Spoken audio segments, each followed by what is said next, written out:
volver sobre el camino implica tener la mirada dispuesta a repasar lo bueno y lo no tan bueno. Y ahí uno elige con qué se queda, qué guarda como aprendizaje, qué deja en el cajón de las cosas que prefiere no recordar. Y puede proyectar, pero primero siempre es necesario saber de dónde viene uno, porque eso permite conocer a dónde se pertenece. Clarisa Boto, si tuviera que preguntarte de dónde vienes, que me cuentes de dónde vienes, dónde está tu punto de origen en la política, lo que elegiste como carrera para tu vida, ¿cuál sería? Bueno, en realidad tiene que ver con la niñez prácticamente, porque hace muchos años, casi a los 12 años, tuve la oportunidad de ingresar al escautismo. Y bueno, fue el espacio más divertido y más emocionante que tuve en la niñez. Y es en el lugar donde aprendí a valorar la amistad. Pero también aprendí que había en ese reunirse, en ese hacer, la posibilidad de pensar que uno podía cambiar las cosas. Y eso a uno lo ilusionaba, como niño lo ilusionaba. Con los años, mi mamá ingresó a la política. Mi mamá era una mujer muy entusiasta. Tengo como flashes de cosas que ella hacía que me hacían pensar mucho, y anécdotas, como por ejemplo salir corriendo con nosotras en esa época hasta la esquina de Libertador y Salta, gritando: "Ahí viene el presidente de la democracia". Y nosotras no entendíamos ni de qué se trataba. Pero era algo importante. Para ella era muy importante y nos llevaba con mucho entusiasmo. Y bueno, con los años ella tuvo la posibilidad de ingresar a la política y nosotras seguíamos con mi hermana menor haciendo actividades de escautismo hasta que ella se enfermó. Y bueno, y en ese enfermarse me pidió que empezara a ir yo por esto de que había podido generar algunos lazos con algunas compañeras. Y bueno, ahí empecé a transitar la política, y cuando me di cuenta, en realidad vi en la política la posibilidad de hacer algo diferente. Digo, en este afán de poder cambiar las cosas, era como que tenía herramientas diferentes, como que uno podía llegar a lo macro. Y bueno, empecé en los jóvenes a hacer política en el área de juventud. Tuve la oportunidad también de transitar con muchos jóvenes militantes en aquella época, muy ilusionados todos también. ¿Quién era tu referente en ese momento? ¿Te acordás? En realidad, como referente siempre hemos tenido como doctrinariamente a Evita y a Perón, pero sobre todo a Evita. Era la posibilidad de pensar que había una mujer que en una situación, en un momento de la vida, le había dado la oportunidad de hacer cambios y no se había olvidado de dónde venía. Y en realidad hizo cambios que fueron muy importantes y muy profundos y que llegaron incluso a las mujeres. Y eso porque en realidad cuando ingresamos a la política tuvimos que ponernos a leer, porque en realidad veíamos como mucha gente que hablaba de lo mismo y uno se sentía como desconectado. Entonces empezamos a preguntar, y digo empezamos porque en realidad con los grupos de jóvenes con los que nos reuníamos también pensábamos, bueno, esto tiene que ver con algo, porque hay mucha gente que habla de la misma manera, que piensa y sueña de la misma manera y que hace referencia a situaciones de vida que nosotros no conocemos. Entonces decidimos ponernos a leer. Y en ese leer encontramos la razón de mi vida, encontramos conducción política, encontramos la comunidad organizada. Y entonces fue como un despertar. Y ahí encontramos como el camino, diríamos. El camino por donde transitar y estar todos unidos en una misma, en un mismo ideario, ¿no? Y con la misma formación. Y fue bastante interesante ese trayecto porque nos permitió esto de organizarnos como jóvenes y bueno, ir conquistando también dentro del movimiento distintas situaciones y conocer distintas posiciones políticas también, porque cuando ingresamos fue justo cuando pasó lo de que destituyeron al gobernador Escobar y bueno, y en ese transitar nosotros pensábamos, bueno, ¿cómo es posible que dentro del mismo movimiento existan esas posiciones tan fuertes? Y nos llamaba mucho la atención y en realidad nos parecía que era como que no estaba dentro de lo que supuestamente pensábamos, ¿no? Porque, bueno, uno dentro del peronismo piensa muchas cosas, entre ellos tiene códigos y bueno, y esta situación a nosotros nos movilizó, nosotros éramos, en ese momento vivíamos ahí cerca de él y nos movilizó como vecinas, en realidad no podíamos creer que esa situación claro, te tocaba más de cerca que a cualquier otro exactamente, militante. nosotros veíamos, no, es una buena persona. Entonces dijimos, bueno,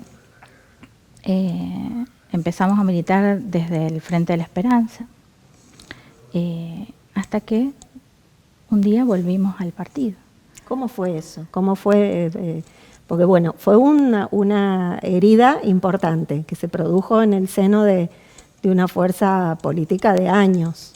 Sí. Fue una herida importante y las heridas importantes dejan cicatrices importantes en la vida y en la política. ¿Cómo fue? En la vida y en la política. Y en realidad nosotros no lo percibimos con la magnitud que tenía. En realidad nosotros directamente nos identificamos desde un lugar y empezamos a caminar desde ese lugar.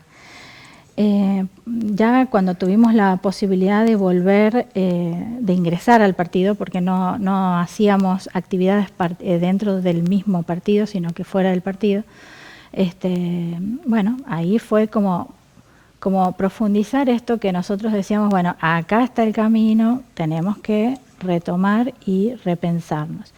Y ahí, bueno, tuvimos distintas posibilidades. Como jóvenes nosotros nos empezamos a organizar, porque necesitábamos tener una organización que nos contuviera y bueno, que fuera pensando posibilidades futuras, ¿no?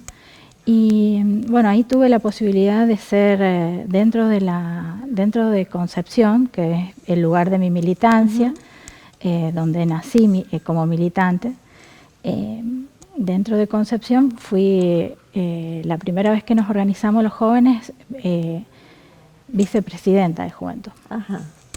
Y al tiempo... ¿Había muchas mujeres o estaba repartida la cosa? Bueno, en realidad sí había muchas mujeres que militaban, muchas chicas jóvenes también que militaban, pero eran muy pocas las que estaban en condiciones de... no en condiciones, sino eran muy pocas las que buscaban estar en algún lugar. Se animaban. Claro, no era así, o sea, era como que estaba dado de que tenía que ser un varón el que nos dirigía y el que definía. Por eso fue justamente que yo sí acepté que fuera un compañero joven. ¿Quién fue en ese momento? Fue Adrián Sanz, el hijo de una compañera. Y bueno, él llevaba como más tiempo, tenía más trayectoria, y bueno, con él aprendimos mucho. Y un día tomamos definiciones y nosotros dejamos el grupo y conformamos otro grupo. Y porque bueno, pensábamos, teníamos como miradas distintas de la política. Bien. Y bueno, logramos conformar un grupo muy importante que además tenía otros grupos de jóvenes que estaban dando vuelta en el mismo departamento y buscaban lo mismo que uno, organizar la juventud.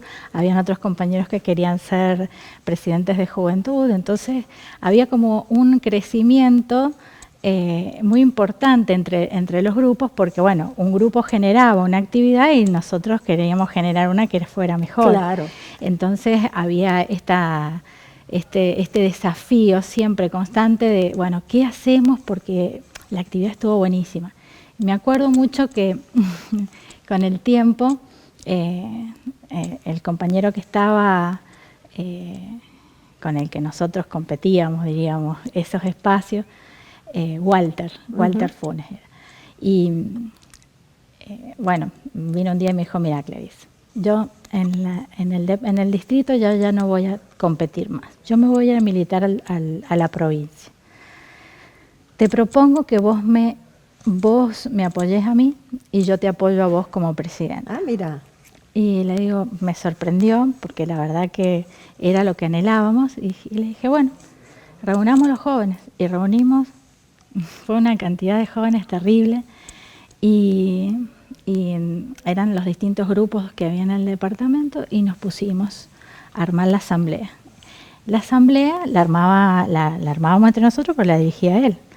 Y bueno, y empezamos, ya habíamos definido qué organización tenía qué secretaría. Y bueno, y entonces empezamos de los vocales para arriba. Como se hace siempre. Claro.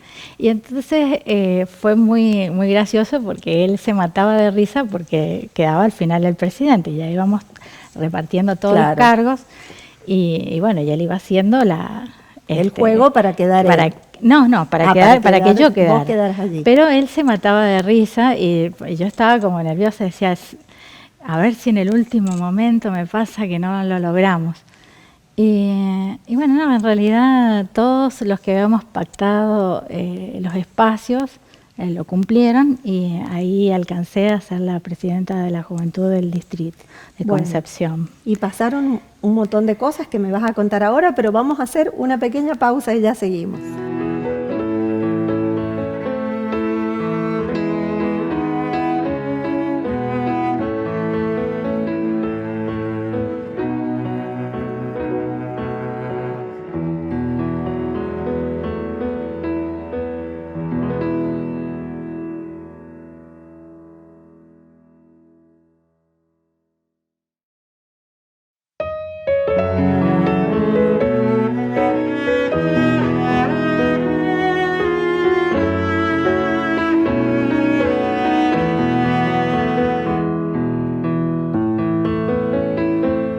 Segundo bloque de este diálogo con Clarisa Boto, una mujer de la política, diputada, mandato cumplido, y nos quedamos en que habías llegado a la presidencia de la Juventud. ¿Y cómo fue el camino de ahí a llegar a ser diputada?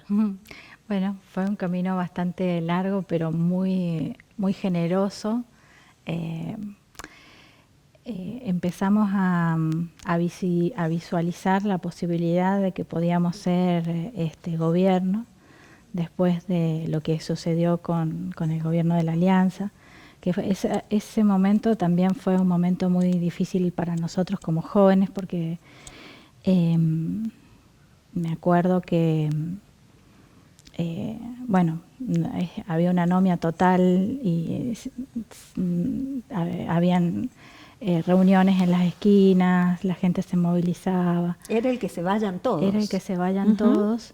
Y me acuerdo una vuelta que ahí fue como el primer paso a la madurez, diríamos, políticamente. O sea, de esta mirada de romántica, si se quiere, de que la política servía para cambiar cosas, a una realidad muy dolorosa. Muy dolorosa. Estábamos reunidos nosotros en el partido y llegó una movilización. Y nosotros alcanzamos a cerrar las puertas del partido. Y eso para mí fue muy simbólico, porque dije, no puede ser que nuestro partido tenga las puertas cerradas cuando justamente profesa los derechos. Consideramos que donde hay una necesidad hay un derecho, y acá hay necesidades y no estamos dando respuesta. Y bueno, y eso fue como un clic también. Y cuando visualizamos la posibilidad de llegar al gobierno, trabajamos mucho, con mucha fuerza y mucha voluntad, y y cuando se alcanzó que José Luis Gioja fuera gobernador, bueno, ahí tuve la posibilidad de ingresar a la Dirección de Juventud. Ajá. En la Dirección de Juventud tuve la posibilidad de trabajar con los jóvenes en un programa que se llamaba Enredando Jóvenes. Ese programa, en realidad, habíamos tenido la posibilidad de ser parte nosotros de él anteriormente, porque aunque no fuéramos gobierno, nosotros sí nos acercábamos a los espacios de jóvenes. Ajá. Para ver las posibilidades que habían para mejorarnos en cuanto a nuestras propuestas. Bueno, en fin, siempre hay actividad. Y habíamos participado en ese programa, pero no lo alcanzamos a terminar. Entonces decidimos, como vi que era tan generoso, empezamos a convocar jóvenes de todos los departamentos, y de ese programa surgieron muchos jóvenes que hoy son funcionarios. No habían estado en la política nunca, y tenía que ver con esto de formar los jóvenes para hacer proyectos territoriales donde ellos cambiaran su realidad territorial. Y entonces, bueno, se propusieron muchísimas cosas, fuimos por toda la provincia, las propuestas eran hermosas y bueno, y como no queríamos quedar mal con ninguno, buscamos gente de afuera que no hacía política, pero política partidaria, pero sí era de organizaciones, que fueran los jurados, y los chicos pudieron bueno, tener la transparencia necesaria para que los proyectos se votaran y saliera el mejor proyecto, el que había cumplido con todos los requisitos que habíamos planteado. De ese programa surgieron muchos jóvenes que hoy son referentes, son jóvenes dirigentes, algunos han sido diputados nacionales, así que bueno, nos dio mucha alegría trabajar con eso. Clarisa, ¿fue en esta etapa o cuando llegaste a la Cámara de Diputados en que visualizaste la desprotección en que se encontraba la mujer que es víctima de violencia intrafamiliar, por ejemplo? Bueno, porque bueno, vos fuiste una de las que promovió la creación de la Comisaría de la Mujer. Sí. Bueno, en realidad fue la marca que me dejó el programa que trabajamos de Buen Comienzo, que era un programa alimentario que estaba en el marco del hambre más urgente, porque cuando ingresamos justamente había que rearmar todo, rearmar el tejido social por completo. Y bueno, y estaba esta propuesta y trabajamos con algunas madres que les proponíamos capacitaciones y también les proponíamos que ellas nos dijeran cuáles eran sus temas de interés. Y el tema de interés mayor era la violencia, cómo prevenir la violencia. Entonces, bueno, hacíamos algunas capacitaciones, trabajábamos con algunas compañeras de otras áreas, articulando con ellas para darles la posibilidad también de, porque visibilizábamos que estaban tan solas, llevando adelante su vida y la de sus hijos. Bueno, se generaron grupos muy interesantes que pudieron después proyectarse como grupos cooperativos, y bueno, quedó una marca muy fuerte en mí. Cuando tuve la posibilidad de llegar a la Cámara, lo primero que hice fue sentarme a hablar con el diputado Daniel Tomás, que era el presidente del bloque. Y bueno, yo le planteé, mira compañero, a mí me gustaría ser la presidenta de la Comisión de Familia. Y se quedó como muy congelado porque en realidad no esperaban que uno llegara con esa inquietud directamente. Y desde el día que a mí me habían dicho, mira, vas a ser candidata a diputada, me puse a leer y a pensar, bueno, y si estuviera la posibilidad, ¿qué es? ¿Qué función? ¿Cómo? Es como, porque era muy importante para mí llegar a ese lugar, porque hay muchos compañeros que han trabajado y militado y no han tenido la posibilidad de llegar ahí. Entonces para mí era una carga, una carga, muy grande. Claro, no una carga, sino una responsabilidad muy importante hacer bien las cosas.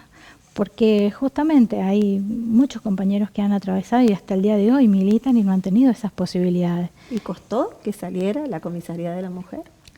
¿Cómo fue el proceso? Bueno, total nadie nos ve. No. Después que nosotros hicimos lo de la ley, que trabajamos muchísimo, porque trabajamos con todos los jueces que quisieron trabajar, jueces de familia, las fiscales, asesores de menores. Realmente fue una comisión extraordinaria que trabajó para cranear el tema de la ley. Nos dimos también la posibilidad de repensar otra forma de plantear una ley, que era primero informar a quienes iban a ser los receptores de esa normativa, para que cuando se diera a conocer la gente no quedara perdida en el limbo. Y bueno, y con esa misma lógica, cuando tuve la posibilidad salí de la Cámara de Diputados y fui asesora del ministro de Gobierno, y bueno, y ahí se dio la posibilidad de pensar en la Comisaría para la Mujer, y fue muy gracioso la discusión que tuvimos, entre comillas discusión, porque en realidad él me planteaba, mira, yo tengo acá, porque habíamos conformado un equipo con dos mujeres policías, las que yo quiero mucho, y me dice, yo tengo acá las estadísticas que dicen que acá en Capital no hay violencia contra la mujer. Y yo le dije, yo tengo acá estadísticas que salen de la misma base de datos que dicen que sí. Y se hizo para atrás y dice, ¿cómo es posible? ¿Qué ha pasado? Le digo, tranquilo. Lo que ha pasado es que nosotros no le pedimos al policía cómo registrar la violencia. Entonces uno lo plantean como un artículo con otro, entonces casi algunos ponen violencia familiar, pero no está previsto colocarlo de esa manera. Entonces dice, bueno, pero hay que armar una propuesta. Armamos la propuesta de la comisaría, anduvimos, hablamos con todo el mundo, porque pensábamos, qué responsabilidad generar un espacio que no existe para mujeres de toda la provincia, porque nosotros sí entendíamos que había mucha violencia y estaba planteada en distintos lugares de la provincia. Entonces dijimos, bueno, pensamos, ¿a quién vamos a consultar? Va a ser una comisaría dirigida que va a tener en cuenta el tema de la violencia familiar, los temas de violencia de género en general y los delitos conexos a la trata. Y en ese sentido trabajamos con mucha gente que era especialista en esos temas. Entonces, para armar protocolos, generar espacios de trabajo que nos permitieran tener claridad en la propuesta. Pensamos los espacios, pensamos en las brigadas de calle, en las salas donde teníamos que recibir a las mujeres que eran víctimas de violencia y un espacio diferente para las mujeres que habían sufrido delitos contra la integridad sexual. Claro. Generamos un espacio donde estaba el médico, donde estaba el equipo interdisciplinario, el área administrativa, bueno, lo repensamos. Y había una anécdota que teníamos entre nosotras con Miriam y Sandra, que eran las dos policías con las que trabajábamos. Llegamos un día al lugar donde iba a ser la comisaría y estaba Renaper, creo que era, no me acuerdo bien las siglas. Y la persona que estaba a cargo nos recibe, bueno, este es el lugar, y nosotras lo recorríamos y visualizábamos, acá podría ser tal cosa, acá va a ser el área donde vamos a recibir las mujeres, acá vamos a poner los boxers, este va a ser el baño tiene que ser para todos por igual porque no podemos generar un baño para todos, entonces, y él venía y nos miraba, ¿no? Dice, yo pagaría por ver si esto se va a concretar, porque la verdad que tienen un proyecto fantástico. Dice. El día que inauguramos fue muy gracioso porque él estaba en primera plana viendo, porque la verdad que lo que encontramos fue tantas voluntades y pensar, ¿no?, que habían voluntades desde adentro de la institución policial, desde el área de salud, que nos ayudaron a armar los protocolos de salud, desde el área de desarrollo humano. O sea, fue un trabajo, bueno, todos los trabajos que he tenido la oportunidad de encarar siempre se han pensado con mucha gente, porque uno no puede generar algo desde uno. Desde la soledad. Desde la soledad, porque es muy pobre, queda con la mirada muy acotada. En cambio, estos trabajos tenían tanta gente alrededor y que nosotros sentíamos que valía la pena. Se enriquecía. Que se enriquecía. Incluso tuvimos la posibilidad de pensar justamente, ya que teníamos el instrumento de la solicitud de protección de la ley, sabíamos que podíamos llegar a las mujeres en los departamentos, porque nuestro pensamiento era la descentralización. Claro, ¿qué pasaba con las mujeres de zonas alejadas? Exactamente. Y bueno, y justamente tuvimos que capacitar referentes de comisarías para que pudieran actuar de acuerdo al protocolo que habíamos generado para las comisarías. Y llegó un punto que en realidad se articuló bastante bien. Y lo otro que generamos fue dentro de la misma comisaría una base de datos que nos permitía conocer de cuántas jurisdicciones, cuántas solicitudes de protección venían de las jurisdicciones. Entonces ya sabíamos si esto se incrementaba o bajaba, qué tipo de violencia había, si era violencia psicológica, si era violencia física, si era violencia sexual. Y empezamos a descubrir quiénes eran los que pedían ayuda en la comisaría, y era que empezamos a romper con cuestiones generacionales.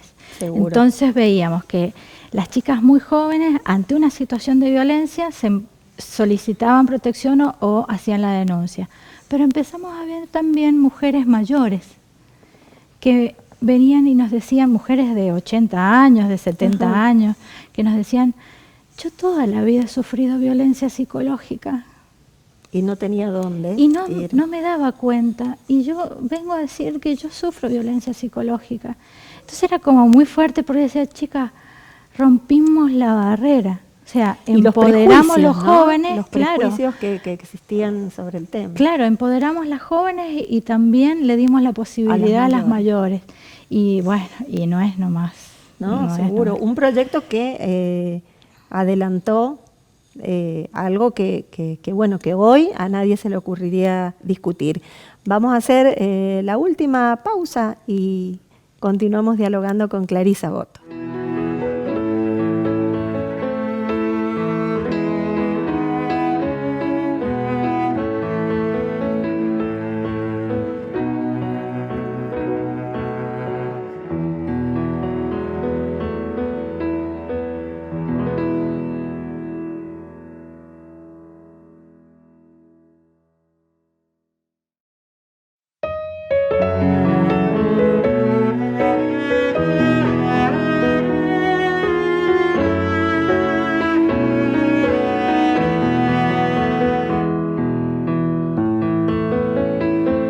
Tengo en mis manos Política de Estado en la Prevención de la Violencia Familiar, solicitud de protección, un ejemplar que lleva las autorías del doctor Gustavo Enrique Almirón y la profesora Clarisa Rosana Boto. ¿Esto cuándo se editó? ¿Cómo surge este libro, Clarisa? Bueno, en realidad pensábamos la posibilidad de poder llegar a los docentes, a cualquier persona que quisiera saber, primero, cómo se formula una ley, y segundo, por qué la solicitud de protección, porque en realidad fue un instrumento que vino a reemplazar el acta de denuncia, que en realidad no era un acta, sino que quedaba ahí en un libro y se perdía. Entonces rescatamos eso y dijimos, bueno, tenemos que contarle a la gente que ya puede hacer la denuncia o una solicitud de protección y que hay un Estado presente, que cualquier edad va a ser recepcionada en el área que corresponda. Y bueno, empezamos hace como 8 años, empezamos a pensar en esta propuesta y dijimos, bueno, esto va a cambiar. Dentro de 10 años es posible que la ley hasta se modifique, pero cuando se cumplan casi los 10 años de la ley, nosotros tenemos que evaluar la ley. Y bueno, y ahí nos atrevimos a pensar en contar de qué se trataba, pensando en que íbamos a tener esta posibilidad de evaluarla. lo dejamos ahí. Lo que escribimos se lo dejamos a la gente para que lo procese, le pueda hacer la crítica, lo pueda aceptar. Digo, ya no es nuestro, Seguro. Es un pensamiento que ya queda plasmado para partir desde un lugar para discutir políticas de Estado. Y bueno, esa fue nuestra inquietud. Trabajamos mucho en poder comunicar. Hicimos mucho en los departamentos, trabajamos con los jueces de paz, los docentes, los mismos municipios. Bueno, llegamos a centros deportivos, a escuelas. Bueno, la verdad que cuando empecé a mirar las fotos, cuando estaba buscando información de cómo habíamos trabajado, hasta yo me sorprendí de la cantidad de lugares donde hemos estado. Y la compañía de los jueces que tuvimos, que estaban convencidos que era una nueva posibilidad de trabajar y llegar a cada una de las personas, porque el tema que nos preocupaba era la gente que llegaba a una comisaría y el Estado no tomaba conocimiento.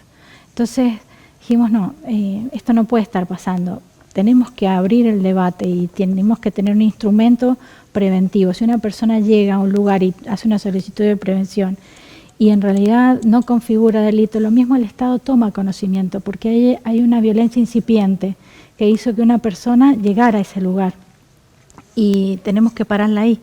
No tenemos que dejar que recorra todo el camino hasta que la justicia entre a su casa. Es algo que es muy difícil para una persona poder contar qué es lo que está pasando. Es su vida, seguro. Claro, y además que privada, ¿no? Le pasa justamente en el ámbito de lo privado, con las personas que ama, con quienes han construido la vida. Y bueno, pensábamos esto, bueno, ¿qué instrumento utilizamos? Y generamos la solicitud de protección, un instrumento que tiene mucha información. Y además también conformamos el órgano coordinador de la ley, que era un órgano de evaluación, donde estuvimos muchos años trabajando hacia adentro del Estado, llamándonos la atención de cómo trabajábamos, porque eran funcionarios de los tres poderes, ejecutivo, legislativo y judicial. Y hay algo que yo quiero rescatar, es que en ese lugar el único interés eran las personas. Y por lo tanto participaban incluso hasta diputados de la oposición y nos acompañaron durante todo el tiempo que se generó el órgano coordinador y opinaban y bueno, trasladaban también sus inquietudes, porque en realidad cuando es el interés del bienestar general la que tiene que estar por delante de las cuestiones individuales, las cosas también son más fáciles, porque la gente opina con tranquilidad y sabe que va buscando el bienestar de las personas. Y bueno, el órgano coordinador trabajó mucho, hicimos varias reuniones, no solamente llamándonos la atención, sino formativas, también salimos a capacitarnos, porque la temática requiere un compromiso permanente, y ese compromiso permanente es también la formación permanente. Nosotros no solamente es una charla, sino que es una política dentro del mismo Estado. ¿Cómo estoy funcionando yo? ¿Qué órgano soy? ¿Cómo estoy funcionando? ¿Y qué estoy modificando para poder ayudar y prevenir? Porque justamente la ley lo que plantea es que cualquier funcionario que conozca un hecho de violencia tiene que generar una solicitud de protección como mínimo. Entonces, no podemos hacernos lo que no nos hemos enterado. Esto se arregla entre todos, es un compromiso de todos. Y así también tener en cuenta que el mayor socio de la violencia es el silencio. Y nosotros tenemos que aprender a romper el silencio. La última pregunta. Hoy estás trabajando en derechos humanos en el Poder Ejecutivo. Sí. Es otro ámbito, otra esfera de trabajo, pero la temática sigue siendo la misma. ¿Será que aquella niña que empezó siendo scout a los 12 años y que quería cambiar las cosas, encontró finalmente en la política la manera de cambiar las cosas? Yo creo que sigue siendo un instrumento muy valioso la política para cambiar las cosas. También creo que hay mucho para cambiar y para generar. Cuando nosotros tengamos yo decía el otro día, cuando tengamos una provincia donde no hay ni una mujer que sufre violencia, o recordemos los hechos de violencia del Estado, como los que pasamos, no se vuelvan a repetir, va a ser una sociedad más igualitaria realmente, pero en el mientras tanto estamos construyendo eso. Es muy importante tener en cuenta que en el marco de los derechos humanos no se termina nunca el trabajo, porque la sociedad es dinámica, va evolucionando. Y cambia los derechos, constantemente, seguro. y cambian los derechos, y lo que uno no pensaba se convierte en un derecho. Y lo que uno tiene que estar preparado como funcionario y como dirigente político es saber escuchar esos reclamos que se hacen, ¿no? Porque a veces nos pasa que, bueno, es como que, bueno, esto es el ABC, lo trabajamos de este lugar, y no, en realidad uno tiene que poner atención, porque los cambios se producen rápidamente y tenemos que estar preparados para ser rápidos en la reacción. Y si hay un derecho, donde hay una necesidad, decía Evita, hay un derecho. Y si hay alguien que lo reclama, ahí tenemos que estar. No podemos estar mirando para otro lado. Bien, bueno, muchas gracias Clarisa, muchas gracias por haber compartido este espacio con nosotros en este ciclo que lo que busca es justamente acercar la parte humana y la parte de trabajo de legisladoras en nuestra provincia, y que por ahí con el fragor del día a día se va perdiendo. Muchas gracias por haber compartido con nosotros este espacio. Muchas gracias a vos por invitarme y gracias a todo el equipo que me ha recibido gratamente. Bueno, concluimos aquí este encuentro. A ustedes muchas gracias por habernos acompañado.